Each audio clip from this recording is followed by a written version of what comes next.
Thank you, Fiona, for agreeing to this afternoon's interview, talking about really celebrity. How can people become a celebrity? And because so many women in particular, will develop a service or a product, and then they almost become legends in their own bathroom. It doesn't go anywhere. And they bang social media to death and really get it wrong. And then in order to make that next step, it's almost like, so they don't know almost like where to go with it, because they just think social media is not working, therefore I'm no good, and not really knowing where to go next. And I thought, well, wouldn't it be great to speak to a specialist, because you come from a TV background and then moved into media and promoting people and for them to get their brands out there.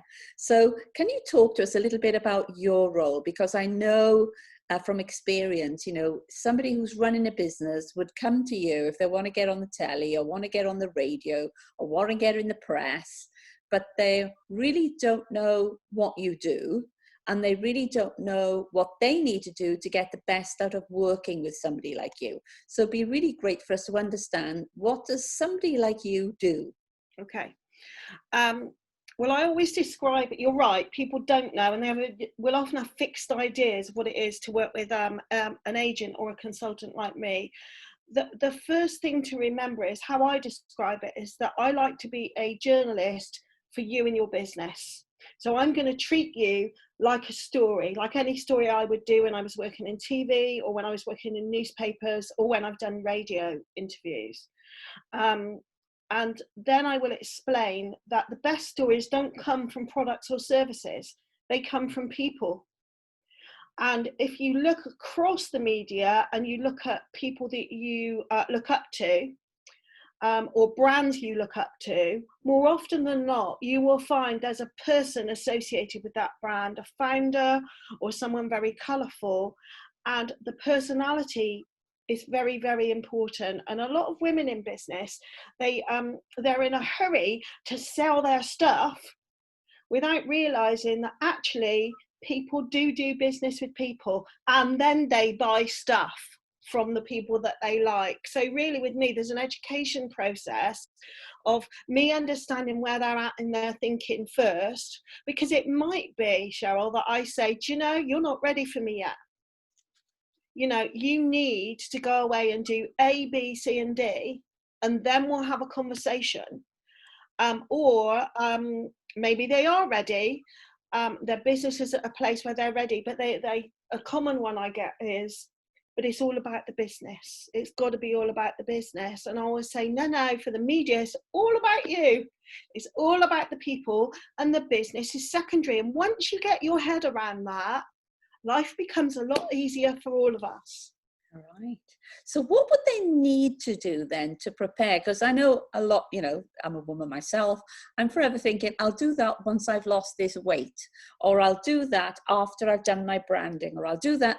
And it's almost like as though it becomes never land, So if somebody, and I know I've said to you, I'm going to be working with you come the new year, and I'm getting all my ducks in a row, because you've said to me, Shell, I'll work with you as long as you say, when I say jump, you just say how high and you're good to go, no matter what I ask you. So what is it does somebody like you ask for, and where is it that you take people? Okay, well, I take people towards their business goals, because what people want will be very different, especially for women. So that can be, they want to lead a multi-million-pound business and they want to be on national TV at some point. And then I'll say to them, great, let's look at your profile. It's going to take me 5 to 6 years. And they'll think, what? And I think, well, that is how it works. Yeah. They need to have a really clear the direction of their business, what success looks like to them. So for some women in business, success might literally be, I'm a therapist and I want enough customers to fill the time when my children are at school. That's fine. If that's what success looks like to them, I will work with them to get them to that place. And then you get to what we call maintenance. Because with marketing and PR, once you start doing it, you don't stop.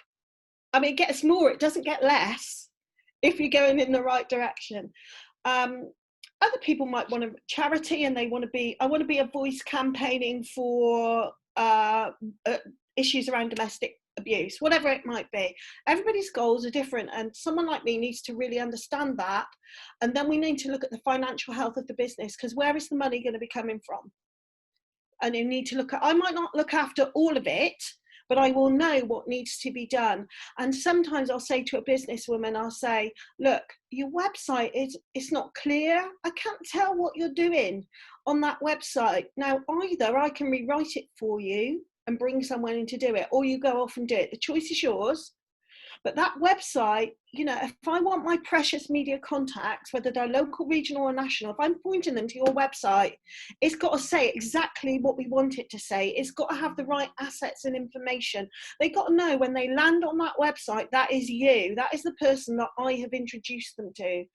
Not, they don't want to look at it and think, oh, what's this?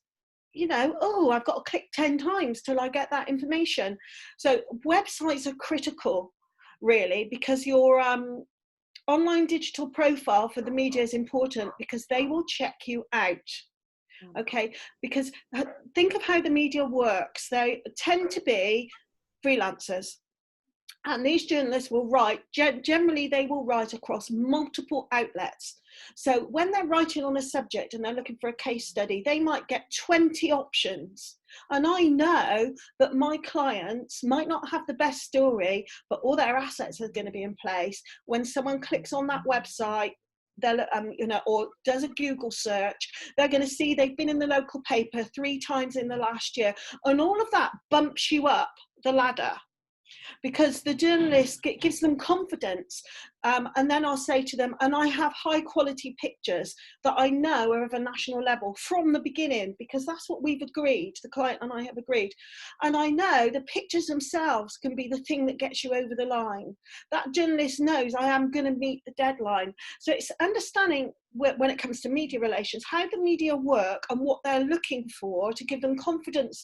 So they'll pitch Cheryl alongside 9 other women who might have a better story, but you've got your assets in place. And I know, because I've been in the industry for 30 odd years, that often it'll be the fact that you look the part, you've been in the local press, they're confident that you can actually hold an argument and talk with confidence and talk with authenticity, that will put you above others. And that's what I look to achieve with every client, male or female, across a range of things. You have to be more than your business. If you're just going to talk about the 20 key points of the boiler you're selling, then I'm out, to be honest. No, I'm out.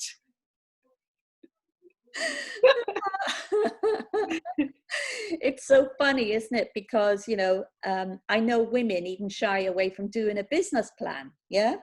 And so when I say to them, you know, what are your plans for your business going forward? They say, well, it's all in my head. And I said, you do realize all in your head is where your hair grows, your nails grow, your heart's beating, your blood's pumping around your body. Don't you think you know, your head's got enough to do? Why don't you just write it out? Get creative and write it out, because your business plan is you being creative with your ideas and laying them down. This is what I want to achieve.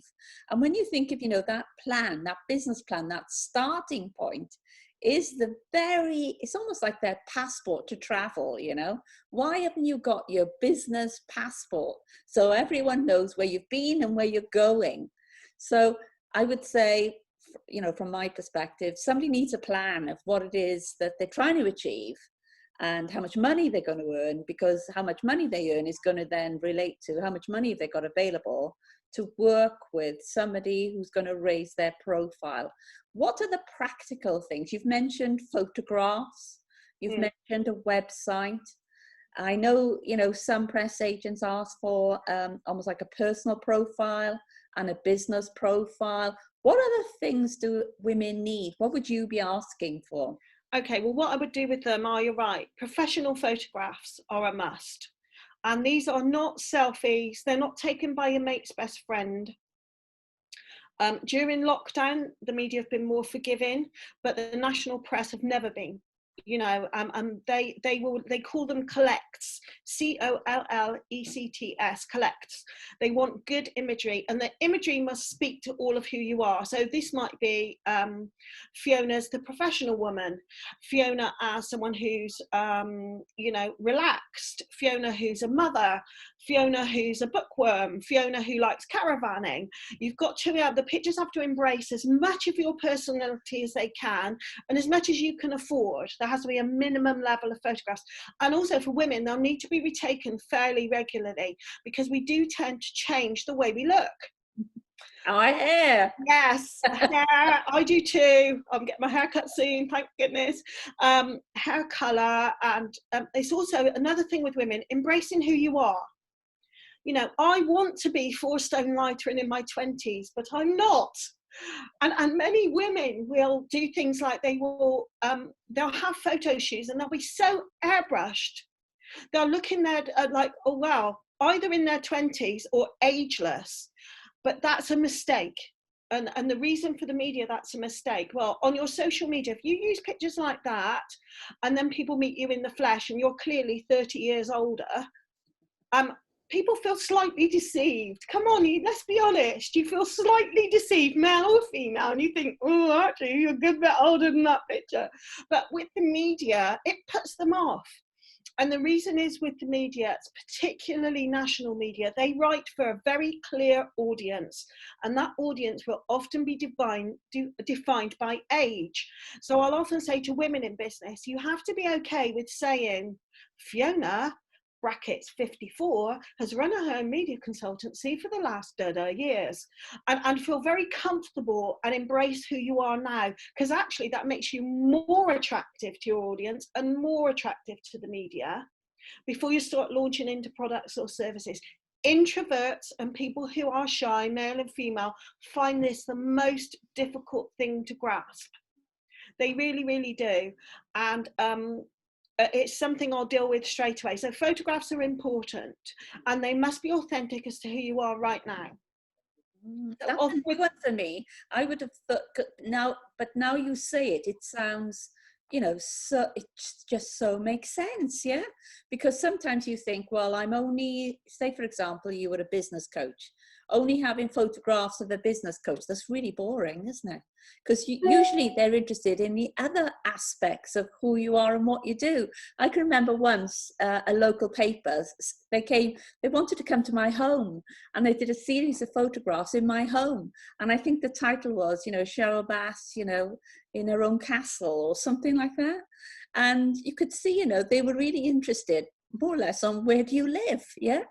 And yet you would never think of having stock photos of where you live. Yes, I mean, be sensible, don't put your address in there, but if you think about it, if you're at a networking event for men or women, and someone just comes up to you and says, my name's Fiona Scott, and here are the 20 things I can do for you, how quickly do you get bored by that? Yeah. But if you stand up and say, I'm Fiona Scott, and I've got 4 kids and a stepdaughter, and I like caravanning, I like bookworms, oh, and by the way, I'm an expert in this, I'm much more interesting. And and if you're working with someone like me, you need to give me all of your aspects of your personality that you're happy to make public. I cannot just talk about your business. And we will never achieve your dreams if that's all you're going to focus on. Obviously, we want some of it to be about the business, and we want to bring the business in, but those are conversations I'll have with journalists, which will sound like this. Oh, hi, I'll just pick a name out of the air. Hi, Jill. Yeah, Cheryl would be really happy to do that story about what she keeps in her fridge. Is it possible to get a link in that story towards a business, or, to highlight a new course or a new book? Journalists get it. They understand. But, and when I actually work with celebrities in the sort of more modern sense of the words, they know this stuff. I'm talking with a celebrity at the moment that I hope to be working with soon, and we've had the conversation about, are you happy to talk about your kitchen, your fridge, your home decor, all this kind of stuff that has nothing to do with this person's expertise. But, we see it all the time. And if you think about it, that's why social media even exists and is so good, is because we are all willing to explore different parts of our personality. And the media are no different. You've just got to harness it properly. And in some ways, as you say, people are interested in the whole person. And when you're looking at raising somebody's profile, it doesn't mean it's going to be all about the business, yeah? You're raising their profile as a human being in a way. And within there is and this is what the business does. Yeah, and I will look at other things. So, for example, we all know with what's been going on recently, that diversity is a thing. And with women in business, I know if I work with a woman in business, particularly in a sector that's poorly represented for women, that gives us an advantage. But if I want someone to raise the profile of someone who's a woman in science, for example, they have to be willing to talk about all of who they are. But I would. There are things I won't do. If we're talking about being a woman in science and we're looking at what that woman eats or something like that, I'm not going to send in pictures of her in a bikini. There are lines to be crossed here, and these are the lines that between us, a client relationship that we have, will decide what the lines are. There might be a woman, for example, who's gay, but who decides they want that part of their life private, that actually they're not confident or of that being out there, and that's fine, as long as someone like me at the beginning knows what the boundaries are. However, if I think that's an inauthentic behaviour and that's not going to work in the long run, I will say that. So when you talk about the things people need, obviously we've looked at, they're going to need a really great website. They're going to need photographs of themselves, really doing what they love across all the things that they love. Yeah, a range of photographs are excellent. And even things like if you are, you're asked to be a guest speaker somewhere, often they'll say, will you send over a bio and a photo? And to be able to lay your hands on those like that will put you ahead of most speakers. I mean, I always have that for myself at my fingertips, long version, short version. So you need a bio. And you usually will need, I call it a backgrounder, but it's the same thing really. You usually need a long version, because someone like me, I need to be able to pick and choose bits from your life that are relevant to the story. And then you need a short version that you can fire off at a moment's notice. So that's the more up-to-date stuff, a summary, if you like, which might include other areas of the media you've appeared in. So that that tells the media that you're media friendly. So you also need a backgrounder to the business. So there might be crossover in information with those things, but if it's a business-led piece, I don't know, for realbusiness.co.uk or startups.co.uk, it would be relevant then that you tell the story of your relationship with the business. So I tend to separate them out. You need a story plan, which is something that we work out together. Women often find it very difficult to work out what the stories in their business is. I don't find that difficult. It's easy for me. Because when I look at people and I get to know them, I can just hear the bells go off in my head. Story, story, story, story, story, blog, blog, blog, blog, blog. Social media, that just happens. And it's taken me a long time to realize that doesn't happen with other people. So those are the main things that you need. Oh, and you might have a media list, so that you might already have some associations. Particularly if you're an introvert, you might actually know a journalist or have a request from a journalist before, and you've done absolutely nothing about it because you're too scared. And that's a nonsense. That's a nonsense. But if you are held back by that, someone like me will do it for you and make those connections. Just make it easier for you to cope with it. But even if you've got all those assets, there's one thing I would say is this: don't use this as an excuse to get caught in analysis paralysis. Because we can look at our websites for hours and hours and hours and always make tweaks. Always. Don't use it as an excuse not to take action, because at the end of the day, that's the most important thing in business, is to take action and move forward. And so people need photographs, they need a story, they need a website. What are the things they need? Do they need a plan? Would it help if they had a business plan? Or for me, I often talk to women and I don't use the word plan, because I think they think it's like some kind of Excel spreadsheet with loads of cash flow forecasts and stuff like that, and they get really anxious, and unless they are financial people, they get anxious and worried about that, and they get upset because, oh my gosh, I'm not going to earn anything for a while, and it's sort of, it was a hobby that I've made into a business. I don't really want people to know. I think you have to get over yourself. Okay, it's a vision. and visions need to be agile and flexible. So call it what you want, plan, vision, diary for the next year, call it whatever you like, but you need to take steps towards it, because if you don't, it's only you that's holding you back. And for women that are more successful, so they've already passed that stage, what I find now is they get to the stage where they've built something up and they've done it really well, and then become micromanagers and can't let anything go. Well, you're not going to transform to the next level in business without letting go and outsourcing or letting it go to your team. And I've seen this in women and men, but women are particularly bad at it. And that is the difference between running a business, if I'm talking about a service-based or consultancy business, running one of, I'd say 50 to 70,000 turnover, to the 100,000 and more turnover. You have to start letting go, because you will become physically, you will burn out if you don't. And you have to transform your leadership to be an overseer and to trust other people to do a lot of the work you've been doing for that time. So I just don't know about you, Cheryl, but I always think of business as stairs. You know, you invest, you go up, then you plateau and you learn, you consolidate, you invest, and then you go up. It's like a series, but you can't miss the steps.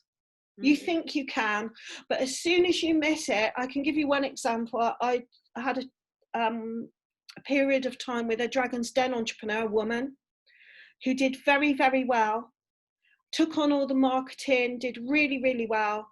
And then her supply chain, she couldn't cope with the number of orders that were coming in. So her supply chain was not robust enough to produce the products. And therefore, what happened is the business started to slowly implode. She buried her head in the sand. Anyway, eventually she had to make people redundant and literally get back to basics. And it was at that point she came to me.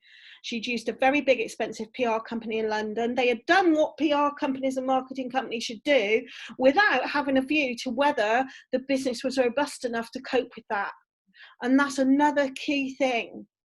If you are going to start being out there and have more eyes on you and your business, it is inevitable that sales and growth will come. Ideally, you want it to come organically, but you must ensure that your supply chain can cope with that and you can cope with that. And that's not, you know, I'm not an expert in that, but that's really a sort of a more of a business coachy thing.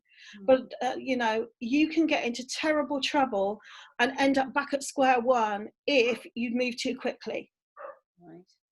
So how can people work out, almost like, you know, if they're going to work with you and it's going to cost them X, Y, and Z, and they don't know how much money they've got coming in, you know, in business, there's, you know, do you have a strategy for working through with people how they do what they do in order to, you know, earn the money through working with somebody like you? Okay, with PR, what you have to remember is it's not the same as sales. Therefore, I mean, I could do great PR for anybody, but if you've got a rubbish sales process, then, you know, there's nothing I can do about that. I'm not a sales expert, but I do talk about sales a lot with all of clients, because I will start to notice where the gaps are. So, you know, that is really important. So PR marketing is one thing, conversion and sales is another. We always have to have an eye on that. What I tend to do with people is I say, don't be afraid. Why not just book an hour of my time so we can explore what your financials are, what you want to do, what your goals are, and I will give you an honest idea of what your budget needs to be, roughly how long it will take to be there, and whether or not I'm suitable for you. It might be, I say, do you know, I think for your business, I don't know, let's just say they're in the Lake District, but at the stage you are now, you should probably work a couple of hours a month with someone very local to you, because I think that will help you at this stage. And I will help you find that person, because I'm really well connected. And in fact, I could find someone there straight away because there's someone in my head. But sometimes it's an hour. I have clients who literally just hire me an hour a month and they self-deliver. And I love doing that. I want to position myself so that I can work with businesses of all sizes, but not corporates. I will only training with corporates. I will train with PR teams. I don't want to do that stuff all the time. because I've been in that world, and I have made a conscious choice not to be in that world anymore. So I do training. So I want to work with people who are starting up with a limited budget, or those that have a bigger marketing budget and they want me to manage that budget with them. So when it comes to, we've talked about people will, so in some ways there's a step back you've just mentioned there, and it's something that I work with women on as well, them understanding their customer journey. So people need to know, say for example, if somebody sees them in the press, what happens then? Because a lot of people don't think through that whole customer journey. So you could be doing a great job sending people to them, and they could just be falling through huge gaps in how they manage their customers and the journey the customers make in. I know. And the thing is, many women will think, well, what do you mean by that? It just sounds like corporate bullshit, to be honest. That's what it sounds like. But the truth is, it could be very simple. You don't answer your phone. You don't have a telephone answering service to cover your phone when you're in meetings. So there's no one there to capture that interest in the moment. Your website isn't clearly you, doesn't match with your brand. It might be there's no picture of you, there's no recognizable logo on there. So they get on it and people get confused and think, and they just won't hang around. You've got to capture them in that moment. You're not creating the environment in which people can buy from you.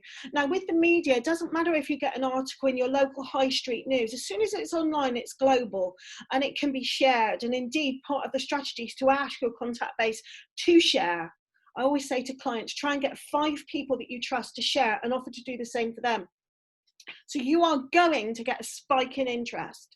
Okay, but you have to make sure that you're making it really easy. If someone's interested in you and they're clicking on your Facebook page or looking for you on LinkedIn, they can find you and connect with you and start a relationship. Or if you're selling product, they can easily get onto there and there's something to pull them in.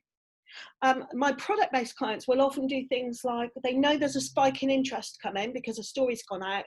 They'll often do flash sales, or depending on the story and where it appears, we might put a code at the end so that people can go on and use a discount code, and then we can track it. Now, you can't always do that because journalists don't always allow backlinks, but in certain circumstances you can, and then you can track the interest. But you have to know that once you have raised your profile, you're making it really easy for people to buy from you. Do you have to have a photograph of yourself ideally on the front page of your website then for people to join up the dots? I think it depends, but definitely if you're a service-based business or a consultant, yes. And that photograph, if you can, should chime with whatever your expertise is. So if you were I don't know, if you were a yoga teacher, that picture should be beautiful and should say yoga. So it should say Fiona and yoga, kind of all in one go. If you've got a product-based business, you have to be really, I think, clear about how well known your brand is. Now, if your brand is very well known, you've won multiple awards, then I would say less so, but you still need a page on that website, a landing page about the owner, about the CEO. And in fact, what I've found is some of the people I work with will often create a separate website in their own name, but they point towards each other, if that makes sense. Yeah. But most brands, when you're starting out, you're not going to have that kind of brand awareness, so you need the two things together. So that might be Fiona with her candles, or I don't know, Fiona wearing her scarves or her jewelry. I mean, whatever it is. But like with anything, the marketing will evolve with the business. Right. You can change things as you go. It's an evolution. It's not something like you have a website and it just stays the same for the next 10 years. You're not doing it right if that's the case. And what kind of newspapers do you interface with then, or TV channels? Who do you interface with? Okay, it depends where the business. I'll always start local. That is I operate truly as a hard-nosed journalist. So think of how journalists work. I'm going to take you through. Most journalists will get their first job in a local paper, and they might go to local radio or local TV, as I did, and then they might move up to national press. which is what usually is freelancers, which is exactly the route I took. So these people are national. Where are they going to look for case studies? The first thing they're going to do is look local to the area that they know. So I will deal with local journalists that are local to the business and the individual. So we call that a local media list. So if you've got a business, let's just say you live in Bristol, but you've got a office in Bristol itself, and then you've got another one in Cardiff, that's 2 media lists, that's Bristol and Cardiff. But then I would look for opportunities around your personality with the national press. These are, they are unpredictable. So, I mean, I deal with journalists who write for the Daily Mail, Metro. I've had clients on This Morning, Good Morning Britain, If You Can Cope with Piers Morgan, BBC 5 Live, all the BBC radios. It really, all of this really matches what your business goals are and what you're prepared to talk about and be opinionated about. And that's a whole other conversation and a whole other area of risk when it comes to reputation. So when people are starting, then sometimes they think of celebrity as almost like something, you know, where you walk on a red carpet, pick up an award, whereas really a celebrity is that first step into perhaps going on your local radio, because you become a local celebrity, don't you? Or becoming a celebrity online, or becoming a celebrity on a local radio program or a local TV program. And in some ways, it's almost like taking an apprenticeship with the media, isn't it? Yeah, it is that. And everybody, I always say this, everybody is a celebrity. All of us have people that love us and look up to us, hopefully. And we need to embrace that and talk about it. And you will just find in your business, anybody at home can try this out. Go to a networking event and make a pledge. Right, today, unless someone asks me specifically about my service or my product, I'm going to talk about all the other things I enjoy about my life. And you watch how more engaged people will be with you just at one single event. And that should teach you that we, as human beings, we listen out for the things that speak to us. Because we can't help it, we are inherently selfish. It's what matters to us. What do we have in common? And that's why we need to talk about our personalities in business. It's why we say things like people buy from people. It's why we see very successful entrepreneurs with successful brands and businesses that operate separately, but they're still there because that energy that it creates is part of who they are. They want to keep doing it. But actually, you can start that at a local level. Everybody started it somewhere. Mm-hmm. Everybody has. Where do people get it so wrong? You know, we've seen lots of things, you know, in the national press and on TV. What do you think are the biggest mistakes people make? Okay, the world is unpredictable. What you have to do is to be true to yourself and be authentic. However, there are some danger areas and you need to understand where they are. And generally, they're politics and religion. They're politics and religion. And so what I always say, unless being religious, and I'm talking about religion and spirituality in the widest possible terms here, unless it is part of your business or it is an integral part of your life that you feel so strongly you cannot not mention, if you see what I mean. It's part of who you are. You want it to be part of the ethos and the core values of your business. I would avoid those things. And if you don't want it, if they are part of your core values, don't get in arguments about something online that you cannot prove, because that will completely destroy your reputation very quickly. And the thing is, it will turn people off you and you won't even know it's happened. Same with politics. If you are a local councillor or you hold some kind of political role, you're going to have to own it. But try to avoid ranting and getting involved in lots of arguments. It's the same with anything. Negativity drags everybody down and you don't want to be seen as a negative person.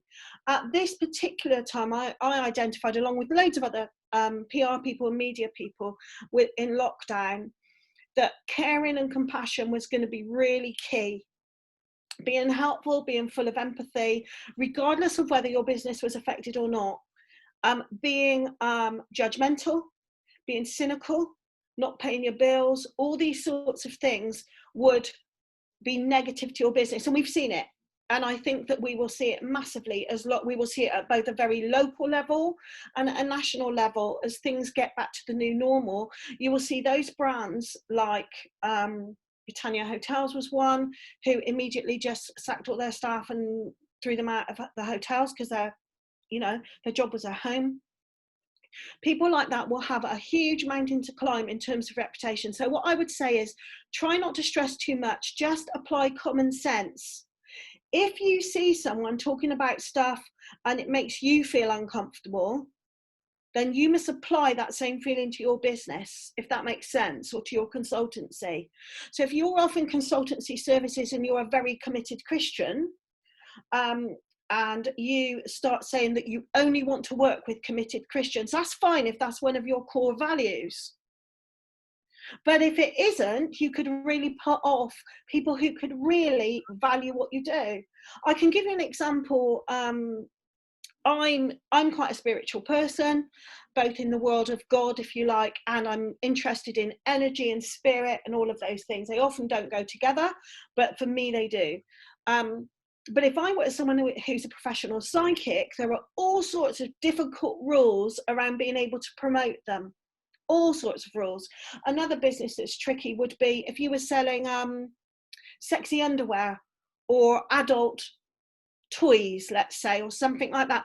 That's a really difficult. There's some areas where marketing is very, very difficult. And if you look up at a brand like Love Honey, which is a huge multi-million-pound brand based in Bath, you will see that they tend to go for late night advertising and things that are quirky and humorous around what they do. So in certain niche cases, the marketing becomes very specialized, but it's usual common sense. If you're out and about talking about a strong political or religious belief, and you find, just be attuned to how people are reacting to you, because your audience will tell you pretty quickly if it's negative. Even today, I had a discussion with a lady on the internet who runs a cattery. Her business has no money at this time. All bookings have been cancelled. And she had a call from a lady who said, I can't go on my holiday now, I want my deposit back. Well, under this lady's terms and conditions, she isn't entitled to a deposit back. What do you do then? So that then led for her into a big argument with this customer about it's not legally right, you can't have a deposit back, you've cancelled your holiday, without any empathy towards the fact that the customer isn't having a holiday because of COVID-19, can't go for practical reasons. So sometimes it's not even about the law, it's about perception, and you have to be attuned to that, or have someone working with you who says, actually, the letter of the law may be this, but if you do that, the damage to you will be so great. Because what you have to remember in business is that if you annoy a customer, they can do this with their phone straight away. So you have to just take a moment and really think through difficult areas in your business. We talked before we came online about you having an offer at the moment running, and it was something that I was particularly interested in around strategy. So people working with you or working independently, developing almost like a plan when it comes to PR and the media and how they go forward. Can you explain more about that? Yeah, I find with during lockdown, I haven't had time in my business, because it's been quite successful, to do this kind of stuff very much in the past. But during lockdown, I thought, I can offer an hour strategy session with anybody. They could work for a charity and charge them for that. Because what I find is people fall into a couple of camps. They either can't see that they've got a story worth telling, have no clue how to tell a story, don't think what they're doing is really dull and boring, and can't think of anything, but they know they've got to do something. Or they have loads and loads and loads of stories and they're totally scattergun and incoherent and inconsistent in the way they do things, and then end up feeling frustrated that they're getting nothing from it. they can employ process. So you either, people tend to fall into those two camps. So what I've been doing is I've been doing an hour strategy session with people where we come up with a little plan. And some people are doing it with me monthly now. It's usually for business owners who either have never done PR before, so they want to have an understanding of what it is, or they're in startup mode, so they know for a while they're going to have to do it themselves, but they want to do it in a measured way. So I do an hour's virtual session. It's 1 hour, it's £49 plus VAT. I try and do 2 a week, and I'm going to continue doing that throughout the summer to the end of August, partly because it suits me, to be honest. I do want to take some time off. Might be at home, but I want to take some time off over the summer. And I just think we've got a period of change coming now where we need to help each other as much as we can. I need to earn money, everyone else needs to earn money, but I'm not going back to my normal prices yet. I'm going to review that in September. Can you tell us a bit about your journey and how you raised your profile? Because people always say to me, you and Fiona, whenever you talk online, you go straight into the business, yeah? But where's Fiona come from and how does she raise her profile? So tell us a bit about yourself. You've got to remember, I've spent my whole career telling everybody else's stories and working in TV with presenters, putting them in front of the camera, and I was the person you didn't see, telling them what to do and how to look and getting the dandruff off their shoulders and making sure their hair was all right, and in one case getting them to remove their musical pants.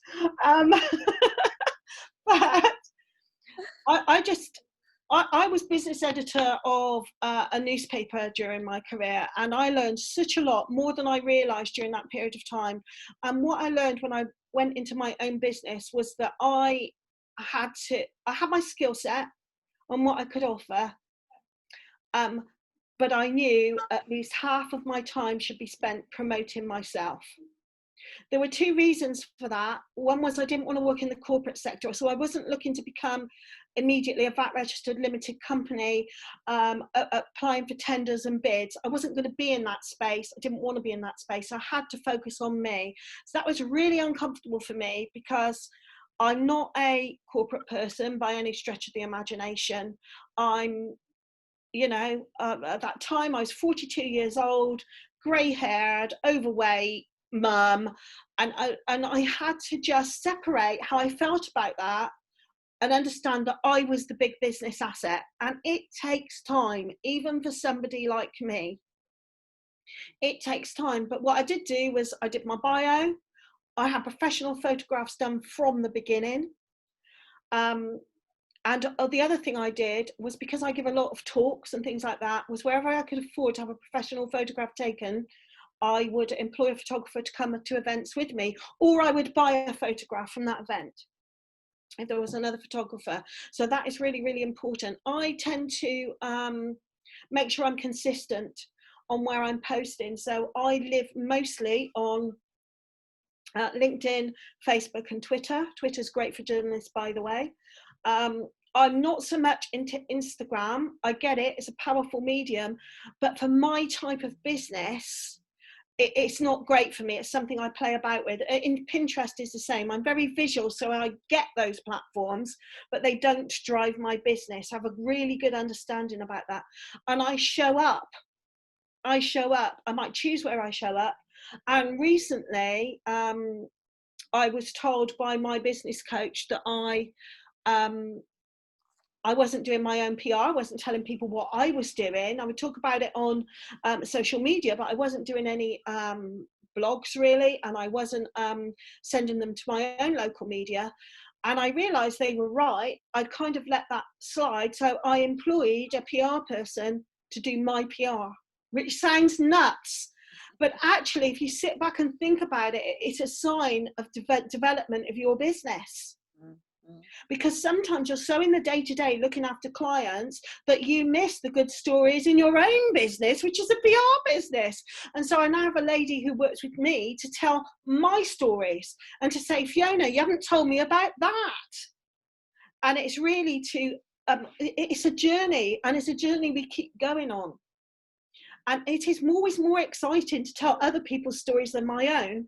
But in order to be able to do that, I need to tell my own stories too, if that makes sense. Same for any other business person out there, male or female.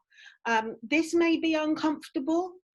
It's uncomfortable for me too, but I absolutely know that it works, and I have to do it, and I have to keep doing it, and I want to be doing more, not less of it. So I'm looking to work with my own PR lady, who now we're actually working on a couple of accounts together.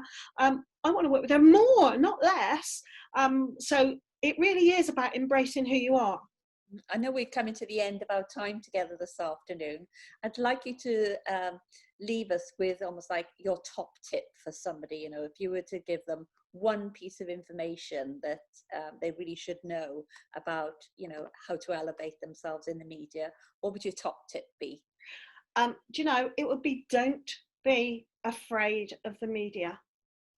Journalists are just like any other business contact. It's start local, and it's a relationship. Let them get to know you. If you get the opportunity of taking them for coffee, which hardly ever happens these days, but if you do, and chat to them, be interested in them, because journalists are basically nosy and they want to know about you. And once you've got that relationship, they'll remember you. And I've got to throw in a second one. If they come to you and say, "Oh, Cheryl, I don't suppose you know a business owner who does this," and it's not you, then recommend somebody you know in your circle. Because for the journalist, that's all come from you. Yeah. And it's you they'll come back to, and the next time you will fit. Yeah. So it's about being unafraid. Lovely. Well, thank you very much, Fiona. I congratulate you for sharing such amazing wisdom with us. Oh, thank you. I look forward to hearing more of your stories and working with you next year in 2001. 21. 21. 21. And I know you've already said to me, Cheryl, when I say jump, you say how high. So I'm getting super busy getting all my ducks in a row for you. So Good. Thank you so much. And you're welcome. Appreciate all your wisdom. Thank you. Thank you. Bye. Bye-bye.